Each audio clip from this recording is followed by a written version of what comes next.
양심과 믿음은 불가분의 관계라는 주제로 성경을 교제하겠습니다. 디모데전서 1장 5절에서 7절 말씀을 찾아 읽겠습니다.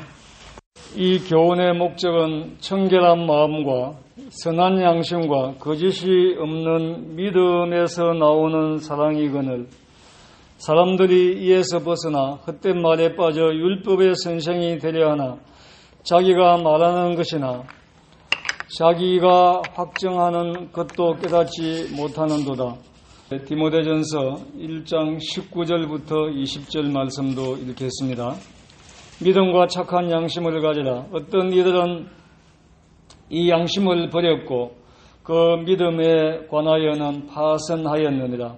그 가운데 후메네오와 알렉산더가 있으니 내가 사단에게 내준 것은 그들로 훈계를 받아 신성을 모독하지 못하게 하려 함이라. 오늘 주제의 내용대로 양심과 믿음은 불가분의 관계입니다. 이 둘은 분리해서 생각할 수가 없다는 것입니다. 양심을 잘 보존하지 못하면 믿음은 파선한다는 것입니다. 오늘날에도 어떤 자들은 말씀을 따라 믿음으로 행하면 된다고 말을 하면서 양심은 그 다음에 문제이고 그렇게 중요하지 않다고 말하는 자들이 있습니다. 어떤 경우에는 양심적으로도 분명히 선이 아닌데 믿음으로 정당하다고 주장하는 것은 참 위험한 발상입니다. 하나님께 속한 성도들은 양심을 버리고 믿음을 이야기할 수가 없는 것입니다. 고린도후서 1장 12절에 보면 바울은 고린도 성도들을 사랑하고 육체를 신뢰하지 않고 하나님을 의지한다는 것을 자신의 양심이 정언한다고 말했습니다. 또 지난주에 교제한 말씀 중에 로마서 13장 5절 말씀에 성도가 국법을 지키는 것은 심판이 형벌이 두려워서라기보다 양심을 따라 국법을 지켜야 한다고 기록되어 있었습니다. 성도들의 삶은 믿음으로 살지만은 양심을 떠나서는 주님의 뜻대로 살 수가 없는 것입니다. 만약에 어떤 성도가 상습적으로 비양심적인 처신을 하고 은행이 일치되지 않는 삶을 산다면 우리는 그 성도의 믿음과 구원을 의심할 수밖에 없는 것입니다. 디모데전서 1장 20절에 양심을 버린 후로 믿음이 파선한 두 인물이 예로 기록되어 있습니다. 후메네오와 알렉산더입니다. 바울은 이 두 사람이 하나님의 이름을 더 이상 모독하지 못하도록 신성을 모독하지 못하도록 사단에게 내어주었다고 이렇게 말했습니다. 사단에게 내어주었다는 것은 하나님의 통치를 받는 교회에서 출교시켜서 사단이 통치하는 세상으로 내어보냈다는 말입니다. 후메네오와 알렉산더는 믿음이 있다고 고백을 하고 지역 모임에 에베소 교회로 분별되어집니다. 나중에 말씀드리겠습니다. 한 시체로 되어졌지만 착한 양심이 없는 자들이었기 때문에 진리를 대적한 자들로 분별할 수가 있습니다. 지역 모임마다 믿음이 있다고 고백하고 모임의 한 지체로 영접된 후에 복음과 교회의 진리를 대적하고 떠나간 자들이나 또 스스로 떠나간 자들은 요한 1서 2장 19절에 기록되어 있는 대로 하나님께 자신이 속하지 아니했다는 것을 스스로 증명을 한 것입니다. 또 그들의 믿음에는 착한 양심이 없었기 때문에 자신을 창조하신 주님과 하나님이신 주님의 피로 사신 교회를 떠나 살면서도 전혀 양심의 가책을 받지 않는다는 것입니다. 피조물인 사람이 창조주 하나님을 섬기지 않고 순종하지 않는 것은요, 믿음을 떠나가지고 양심적으로도 잘못된 것입니다. 성경에 기록된 양심의 중요성에 대해서 조금 더 살펴보겠습니다. 디모데전서 3장 9절에 보면 모임을 인도하는 장로와 집사들의 인격적인 자질 조건 가운데 깨끗한 양심의 믿음의 비밀을 가진 자라야 할지니라고 기록이 되어 있습니다. 또 디모데전서 4장 1절에서 3절에서도 믿음에서 떠나버리면 양심이 화인 맞아가지고 성경에 없는 거짓 교리를 만들어낸다고 기록이 되어 있습니다. 디도서 1장 5절에 믿지 않는 자들에게는 아무것도 깨끗한 것이 없고 그들의 마음과 양심이 더러워져 있다고 기록이 되어 있습니다. 디모데후서 1장 3절에서도 청결한 양심에 대해서 기록이 되어 있습니다. 우리가 그리스도인이라고 말할 때는 믿음이 있는 자인 동시에 양심이 바로 되어 있는 사람이라고 할 수가 있습니다. 어떤 사람이 예수님을 믿고 구원받았다고 말은 하는데 비양심적인 행동을 일삼고 입술에는 불평과 비방과 원망이 거짓말이 그치지 않는다면 그 사람은 아무리 구원 간증을 분명하게 했다고 하더라도 성도가 아닌 것이 분명한 것입니다. 세상에서 양심적인 모든 사람이 그리스도인은 아닙니다. 양심적이라고 해서 그리스도인이 되는 것이 아닙니다. 그러나 그리스도인은 양심적인 사람입니다. 믿음과 양심은 떼어놓으려고 해도 떼어놓을 수가 없는 관계입니다. 사람이 착한 양심에 구원도 그렇습니다. 구원의 말씀을 받아야 구원의 싹이 나고 구원의 열매가 맺히는 것입니다. 이것이 마태복음 13장에 좋은 땅의 옥토에 하나님 말씀 씨가 떨어져서 계시를 하는 것과 같은 것입니다. 같은 경우입니다. 성도들이 양심이 무뎌지면 하나님의 말씀이 전해져도요, 그 말씀을 진지한 태도로 받지 않습니다. 하나님의 말씀 앞에서 순종하겠다고 엎드리지를 않습니다. 양심이 무뎌지면. 기도하라고 하는데도 기도하지 않습니다. 교회의 공적인 예배와 말씀 집회를 가볍게 여기게 됩니다. 또 성도들이 영적인 개인적인 양식으로 성경을 읽는데 시간을 투자하지 않게 됩니다. 또 성도들이 양심이 무뎌지면 다른 성도들은 다 말씀을 받고 영적인 풍요를 누리는데 그 성도는 영적인 가난 속에서 허덕입니다. 요나처럼 하나님께서 가라고 하는 대로 가지 않고 자기 생각대로 삶의 길을 걸어갑니다. 양심을 버리면 믿음에서 파선할 수밖에 없는 것입니다. 물론 성도들도 때로는 잘못을 범할 수가 있습니다. 우리가 부정하면 안 돼요. 성도들이 완전하다고 생각하면 안 돼요. 그러나 잘못을 깨닫는 그 순간 주님 앞에 사람 앞에 잘못했습니다 라고 고백을 한 후에 다시 믿음과 양심을 따라서 살면 영적인 회복이 바로 되는 것입니다. 그런데 이걸 이제 주님 앞에 고백하지 않고 오래 끌고 회복이 되지 않으면요, 사단이 틈을 타가지고 그 성도의 믿음을 오히려 무너지게 만듭니다. 그래서 속히 회복되는 것이 하나님의 뜻입니다. 잘못한 후에 때로는 그럴 수밖에 없었다고 변명할 수 있습니다. 변명만 하는 것은 진심으로 잘못을 인정하고 돌이키는 것이 아닙니다. 제가 잘못했습니다. 미안합니다. 죄송합니다 하고 자신의 잘못만 이야기하는 자세가 진정으로 돌이킨 것이지요. 나도 잘못했지만 당신도 잘못했어. 이렇게 말하는 것은 참되게 뉘우치는 것이, 용서를 비는 것이 태도가 아닙니다. 때로는 억울한 마음이 들 때도 있습니다. 그렇지만은 주님께서 신은해 주실, 그러니까 억울한 것을 이제 해결해 주실 것을 의지하고 기다리는 자세가 필요하다는 것입니다. 잘 안 될 때가 많지요. 상대를 계속 공격하고 따지려고 하는 태도는 주님께서 심판자이신데 내가 주님을 대행해가지고 심판을 하겠다는 거예요. 그렇게 하면 안 되는 것입니다. 그런 태도를 가지고. 그리고요, 제발 돌이킬 수 없는 신한 일을 가지고 부부 사이에나 성도 상호간에나 어떤 인간관계에서 다시는 거론하지 않는 것이 지혜입니다. 저도 나이가 들어가 이걸 깨달았어요. 계속 이걸 옛날에 있던 생각을 하고 이렇게 하면요, 다툼은 끝나지가 않는 것입니다. 그냥 지나간 건 못 돌이키잖아요. 엎질리지 물은 담을 수가 없잖아요. 그럼 그걸로 이제 지나간 것은 잊어버려야 되는 거예요. 또 진리적으로나 도덕적으로 교회 안에 있는 자들이 하나님의 뜻이 아닌 언행을 계속 할 때는요, 세상 사람들도 하나님께 속한 자가 왜 저런 처신을 하느냐고 비난을 합니다. 이런 자들은 교회에서 출교 징계를 내릴 수밖에 없습니다.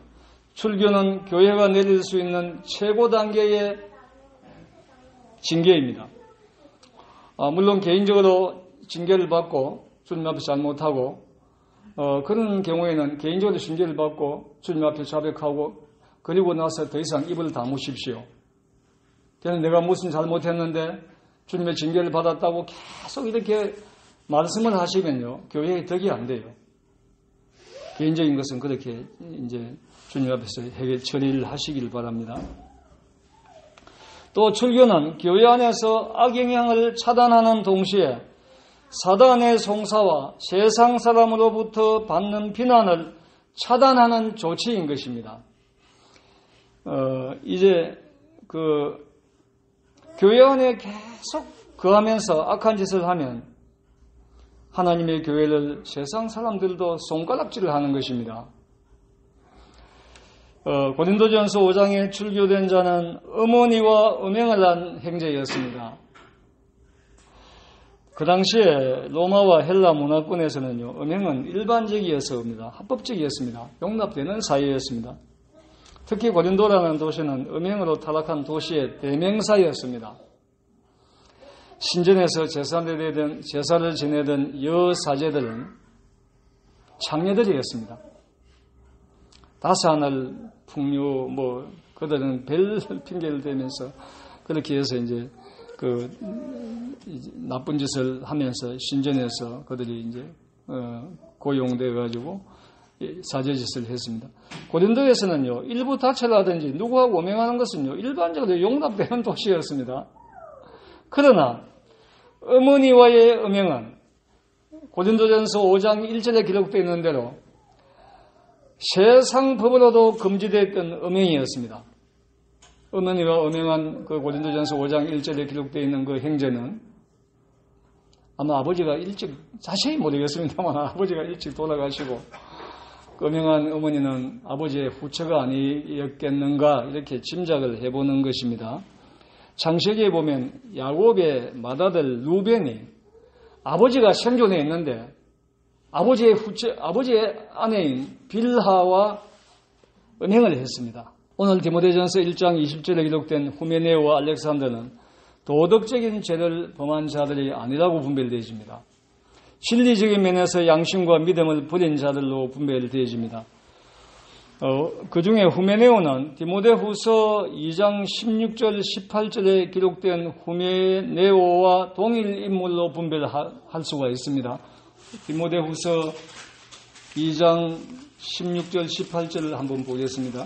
망령되고 헛된 말을 버리라. 그들은 경건하지 아니하며 점점 나아가나니 그들의 말은 악성 종량이 퍼져나감 같은데 그 중에 후메네오와 빌레도가 있느니라. 진리에 관하여는 그들이 거듭되었도다. 부활이 이미 지나갔다 하므로 어떤 사람들의 믿음을 무너뜨리느니라.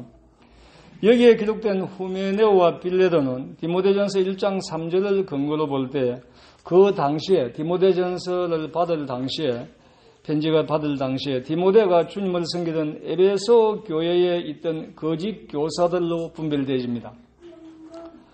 그 당시 에베소 교회에는 거짓 교사와 온갖 거짓 교훈들이 난무했던 상황이었습니다.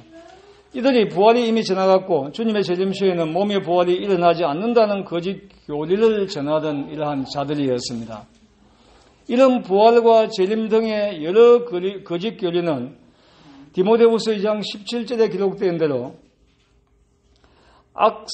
영적인 악성 종량과 같은 것입니다. 이것이 더 퍼져나가기 전에 그들의 가르침을 금지하지 아니하면 교회 전체의 누룩이 되어서 진리를 부패시키기 때문에 도덕이나 진리나 출교에 해당되는 죄는 출교를 시켜서 교회의 거룩을 보존해야 된다는 것입니다.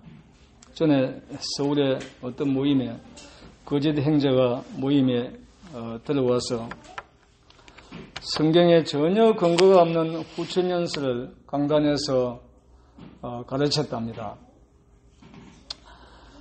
교제하는 중에 모임의 장로들이 말씀을 중단시키고 강단에서 내려오도록 했다는 이야기를 드렸습니다. 이 재림의 진리는 얼마 전에 친히 다시 강림하실 주님이라는 주제로 교제할 때에 자세히 말씀을 드렸습니다. 비진리를 용납하는 것은 부도덕을 용납하는 것보다 모임에 더 악한 영향을 끼칩니다. 그래서 디모데후서 2장 17절에 이런 자들은 악성 종양과 같다고 기록이 되어 있습니다.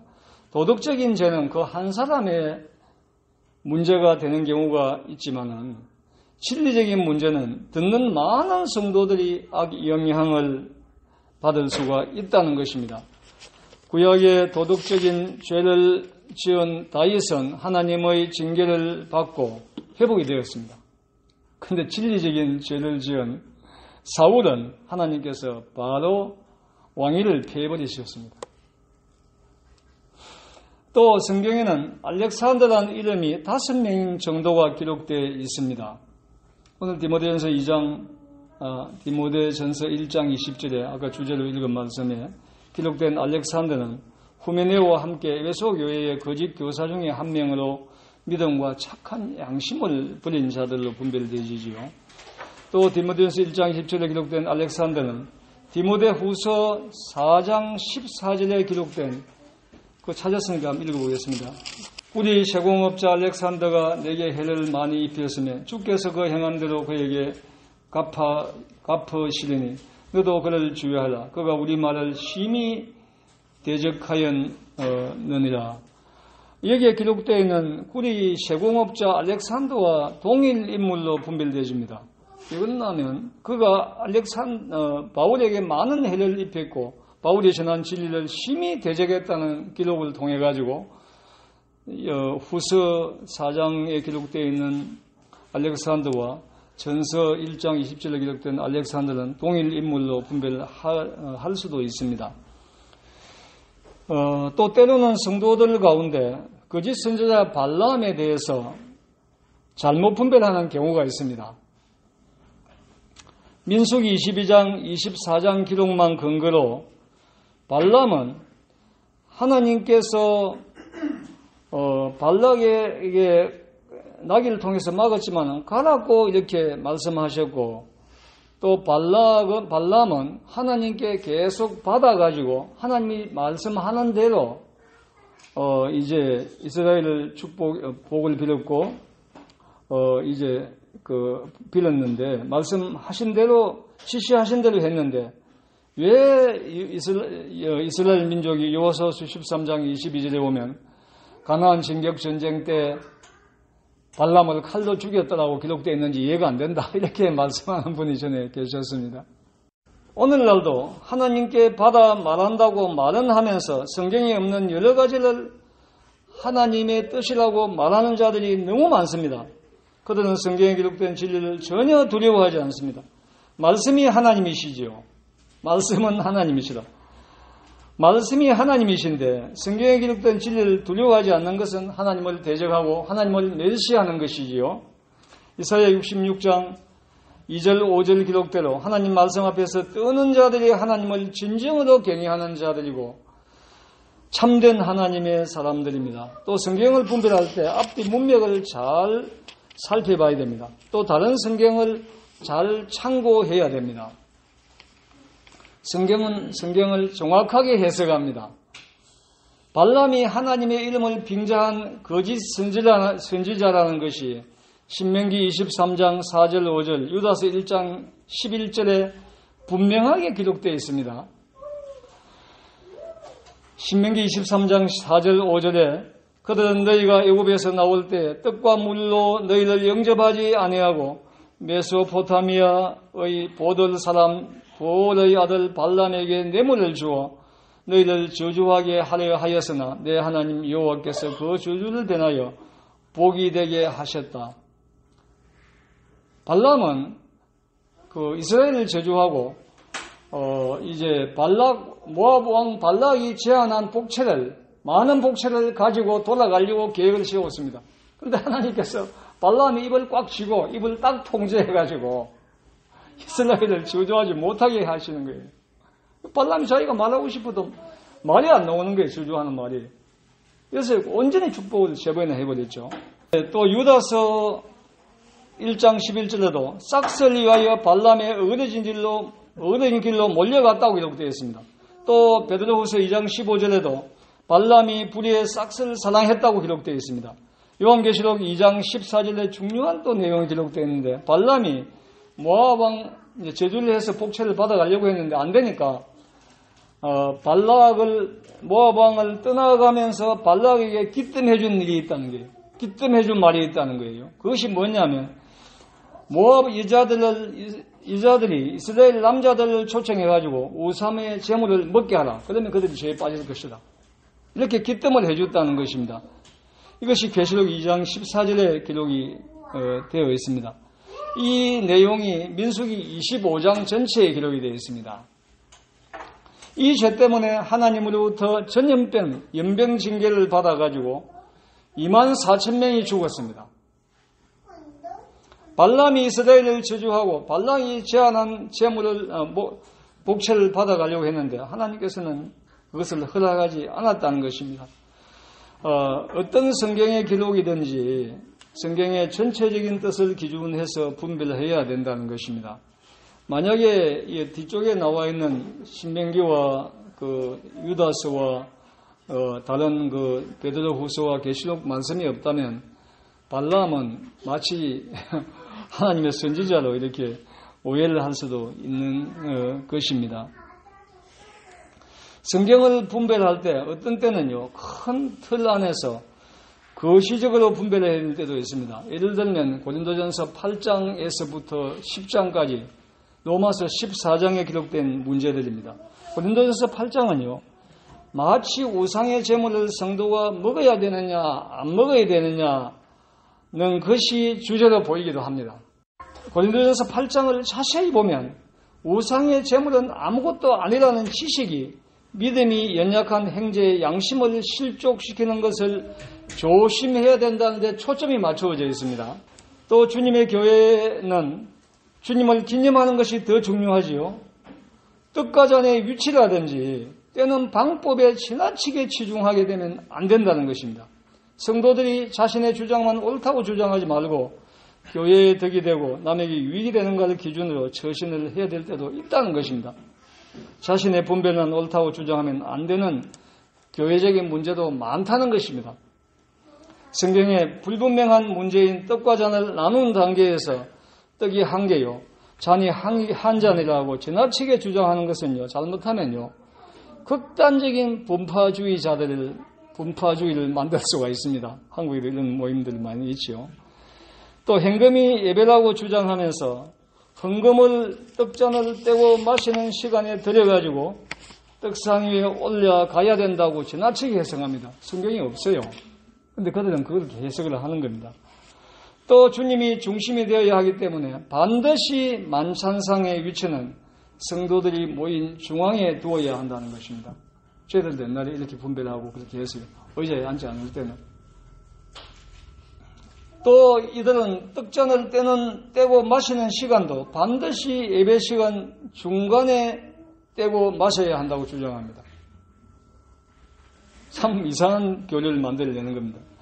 이런 것들은 독립된 지역 모임의 인도자들이 분별하는 대로 그 지역 모임의 성도들이 순종해서 모이면 됩니다. 다른 모임을 방문했는데 자기가 모이는 예배드리는 방법대로 순종하지 않는다고 그 모임에 가서 지적을 하면 안 됩니다.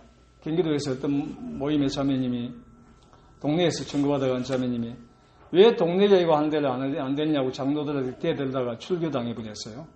그 자매님 모임 시간 못 합니다. 근데 제가 참 고마운 것은 김연조 자매님이 지금 코로나 때문에 한 2년 동안 한국에 한 번도 못 오셨는데 그 자매님은 가스펠 호텔에 속해 있거든요. 보험관에 속해 있거든요, 미국에. 거기서는 이제 제가 방금 말씀드린 이렇게 합니다. 금금도 예배 중에 걷고 다 이렇게 합니다. 근데 한국에 와가지고 절대로 부산 북부 모임이 잘못됐다니 다른 모임이 잘못됐다고 한 번도 입을 안 여는 거예요. 이게 정상적인 성도의 자세입니다. 이런 문제들은 옳다 그르다는 논리로 접근하지 말고 어떻게 하면 주님께 영광이 되고 교회에 덕이 되느냐를 하는 차원에서 접근을 해야 지혜로운 성도들입니다. 물론 말할 것도 없이 성경에 기록된 핵심적인 진리에 대해서는 절대로 우리가 양보할 수가 없습니다. 그러나 어떤 부분에서는 성경의 전체적인 큰 틀 안에서 거시적인 관점에서 분별을 해야지 미시적으로 너무 세밀하게 본다거나 기능론이라면 좀 말이 어려운 말인데 그건 어려운 건 아닙니다. 이 모든 어떤 세상 일을 해나갈 때 기능론과 갈등론이 있습니다. 갈등론은 여러 가지 갈등을 종합해서 이렇게 생각하는 거고, 기능론은 어떤 한 가지를 가지고 계속 옳다고 주장하는 것이 이제 그 기능론을 가지고 교회를, 이 철학적인 용어인데, 이렇게 주장을 하면 교회를 여러 분파로 분열시키는 죄를 자기도 모르게 범하는 것입니다. 하나님을 사랑한다고 하면서 교회에 덕을 세우지 못하고 남에게 유익이 되는 처신을 하지 않는 성도는 그 똑똑입니다. 참된 똑똑이가 아닙니다. 자기가 똑똑하다고 하는데 어떤 형제님은 서울에 어떤 형제님은 너무 똑똑하고 이렇기 때문에 그 형제의 분별을 따라가야 된다고 하는데 그 똑똑이에요. 그 똑똑이. 이런 자들은 자신이 지식이 있다고 하면서 고린도전서 8장 1절 말씀대로 그 지식이 자신을 교만하게 한다는 것입니다. 고린도전서 8장 1절에 지식이 교만한다고 하는 말씀은 무슨 말씀입니까? 우상에게 바쳐진 재물은 아무것도 아니라는 지식입니다. 실제로 우상의 재물은 아무것도 아닙니다. 그 당시에 우상의 재물을 시장에 내다 팔기도 했습니다. 실제로 우상은 아무것도 아니고 하나님께서 주신 음식일 뿐이고, 그렇기 때문에 감사함으로 먹으면 버릴 것이 없는 것은 사실입니다. 저도 때로는 우상의 재물에 대해서 아직 떳떳하게 먹으려니까 좀 마음이 꺼림칙해요. 제가 칠산동에 살 때 했는데 옆집에서 제사 지는 음식을 아침에 잔뜩 싸들고 우리 집에 갖다 줬습니다. 그날이 먹어야 되나 꺼림칙하게 먹고 나서 그날 바로 설사를 해버려가지고 제가 혼났어요. 배가 아파가지고. 그런 꺼림칙할 때는 안 먹는 게 좋습니다. 그렇지만 우상은 아무것도 아니라는 믿음이 확실히 쓸 때는요, 아버지 하나님 이 음식을 감사합니다 먹어도 아무 문제 없어요. 지금은 제가 믿음이 있다는 게 아니고 지금은 그냥 아무것도 아니라고 생각하고, 밑에 집에서 상광사, 부산에 상광사가 제일 크잖아요. 거기에서 1년에 한 번씩 이제 4월 초파일날 빵을 만들어갖고 모든 사람에게 돌려요. 그래서 그 빵을 그 집에 200 몇 톤입니까? 그 아주 조진의 할머니 가져오가 우리 가정에 고개마다 갖다 줘요. 그래서 우리 감사합니다 하고 먹어요, 그냥. 상광사에서 나눠줬다고 해서, 절에서 나눠줬다고 해서, 그 음식이지, 그걸 가지고, 못 먹을 이유도 없습니다. 또 우리 200 또 몇 톤은 또 수영로교에 나가는데, 4월 부활절 되면, 계란하고 부활하고 아무 관계가 없어요. 계란을 수천 개를 삶아가지고, 거기에서는 수만 개를 삶는다든가, 교인들도 수영로교회가 한 7, 8천 명, 10,000명 가까이 되거든요. 다 이웃까지 나눠주려면 얼마나 많이 삶아가 계란을 꼭꼭 저희 집에 갖다 줘요. 부활절 계란이라고 하면서. 그게 무슨 부활하고 관계가 있는가요? 그냥 계란은 계란이지. 이제 고린도 교회에 우상은 재물은 아무것도 아니다, 이렇게 생각하는 사람들은 그 지식을 자랑스럽게 생각했습니다. 자신이 다른 믿음이 연약한 성도들보다 탁월한 믿음을 가졌다고 교만한 마음을 갖고 있었습니다. 그러나 고린도전서 8장 2절 말씀대로 무엇을 아는 자는 아는 줄로 생각하면 아직도 마땅히 알 것을 알지 못하는 사람이라고 기록되어 있지요. 우상의 제물은요, 그냥 음식이라는 믿음이 있는 성도가 믿음이 거기까지 이르지 못하는 성도들이 보는 앞에서 우상의 제물을 먹는 것을 보면 그 믿음이 연약한 성도들이 끄림칙하게 생각하면서도 우상의 제물을 먹게 되므로 8장 7절 13절에 기록된 대로 그 지식이, 믿음이 강한 자의 지식이 약한 성도들의 양심을 약하게 만들고 더러워지게 만든다는 것입니다.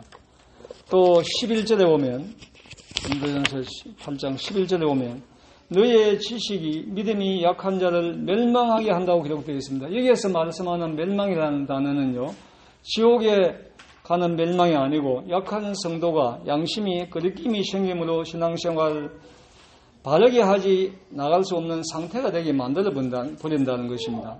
금정역에는 이 부분의 말씀을 그 성도의 믿음을 망치게 한다고 번역이 되어 있습니다. 우상의 제물은 자신의 양심이 아닌 남의 양심 때문에 안 먹는 것이 덕이 되고 남에게 유익이 안 되면 먹지 말라는 것입니다.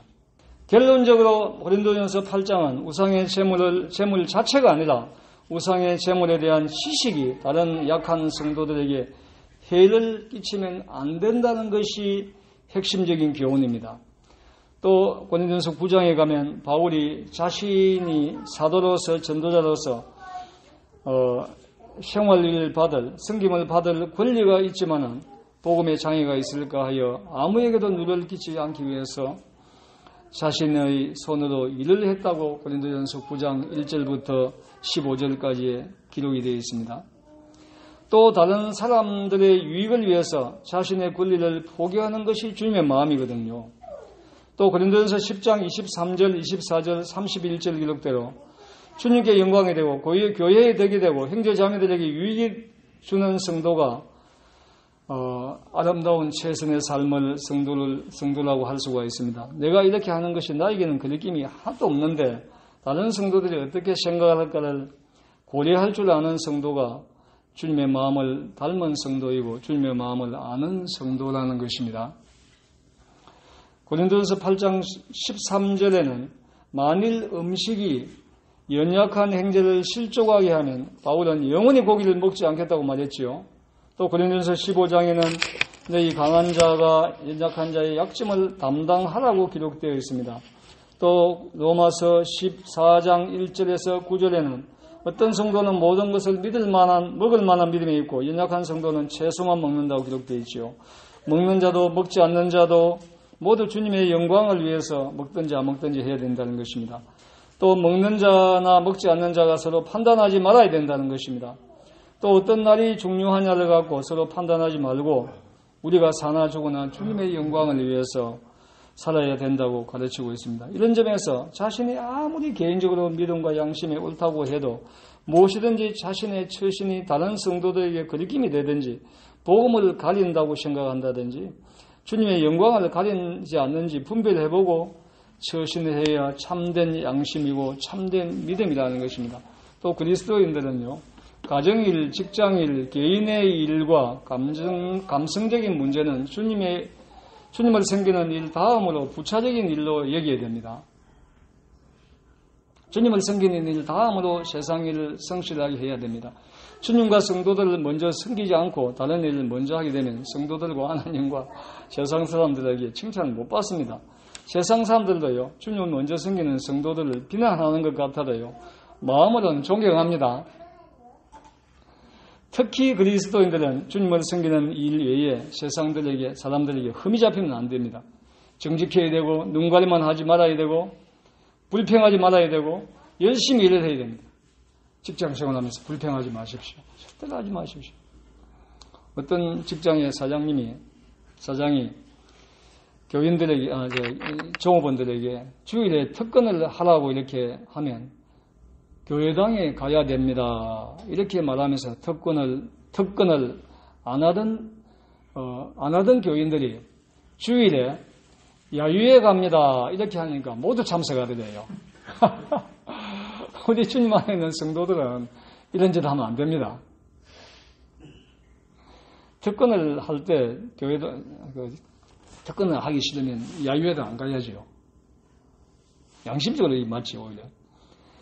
성도들의 직장은 생활비와 주님의 일을 위해 물질을 버는 것으로 인식하기 전에요, 자신을 하나님께서 그 직장에 주님을 소개하고 전하는 자로 주님으로부터 임명을 받아서 파송됐다는 그런 사실을 가지고 직장 일에 임해야 됩니다. 보수가 많든 적든 열심히 일을 해야 됩니다. 열심히 일하는 자들은요, 요셉처럼요, 억울하게 감옥에 가는 일은 있어도 코로나 때문에 아무리 회사가 어려워도 회사가 전체 문 닫지 않는 이상 절대로 해고되지 않습니다. 사장님들이요, 그냥 눈여겨보고 있습니다. 안 보는 것 같아도 다 보고 있어요. 저 어떤 성도는 열심히 일하고 있고 성실하다, 저 사람은 필요하다, 이걸 다 그들은 계산을 하고 있습니다. 또 때로는 교회 안에서 성도들이 복장이나 머리 모양에 대해서 자신의 분별하는 것이 표준이라고 말하는 성도들이 있습니다. 자신의 분별이 맞아도 교회에 덕이 안 되면 그것은 참된 믿음이 아닙니다.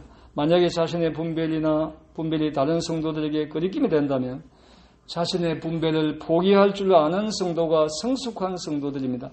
우리 모든 성도들은 어떻게 하든지 나로 말미암아 다른 성도에게 부담을 주지 않는 처신을 해야 됩니다. 또 성도들이 자신이 편리하기 때문에 어떤 처신을 하면 안 됩니다. 다른 성도들이 나를 뽐보고 싶어 하도록 처신해야 됩니다. 또 모든 성도들은 주님의 모습을 어떻게 하면 더 닮을 수 있을까 기준으로 처신을 해야 된다는 것입니다.